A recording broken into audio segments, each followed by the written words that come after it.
नमस्कार दोस्तों, स्वागत है आपका मेरे चैनल पे। दोस्तों, जैसा कि आप जानते हैं कि तेजस फाइटर जेट को एक्सपोर्ट करने के बारे में भी सोचा जा रहा है और एचएएल का ऐसा लंबे समय से प्लान है। तो आपको बता दें कि तेजस फाइटर जेट का एक्सपोर्ट तो होगा ही, लेकिन यूएस के F-16 fighter jet, south Korea के FA-50 और इसके अलावा दोस्तों अन्य फाइटर जेट इसी कैटेगरी के अंदर अगर हम किसी को मान सकते हैं तो वो है साब का ग्रिपन फाइटर जेट।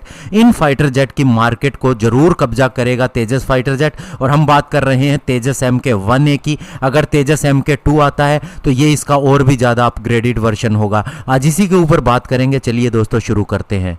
तो दोस्तों, फिलीपींस एयरफोर्स अभी एक light multi role fighter jet को खरीदने की सोच रही है, स्पेशली अपने उन ऑपरेशंस के लिए जो यह इंसर्जेंट्स के खिलाफ करना चाहती है या कर रही है। तो ऐसे में फिलीपीन एयरफोर्स के पास अभी FA-50 है जो साउथ कोरिया से इसने खरीदे थे, लेकिन अब यह इससे ज़्यादा कैपेबल फाइटर जेट चाहती है, जो कि दोस्तों तेजस फाइटर जेट अवश्य ही है।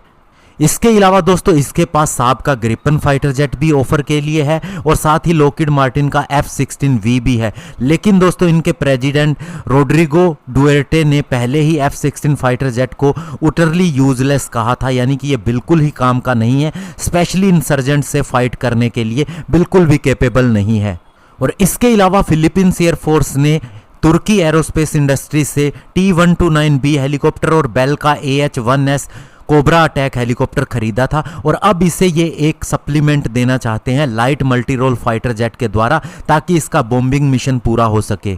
इसके अलावा दोस्तों मिगुएल मिरांडा, जो कि फिलीपींस बेस्ड एक south Asian defence industry analyst हैं, उन्होंने अभी लिखा था कि अगर इंडियन गवर्नमेंट एक अपने ऑल वेदर फ्रेंड्स की लिस्ट जारी कर सकती है जिसके अंदर उन्हें अनलिमिटेड एक्सेस मिलेगी इंडियन मिलिट्री टेक्नोलॉजी में, तो ये बहुत ही अच्छा होगा अगर फिलीपींस का भी उसके अंदर नाम आता है।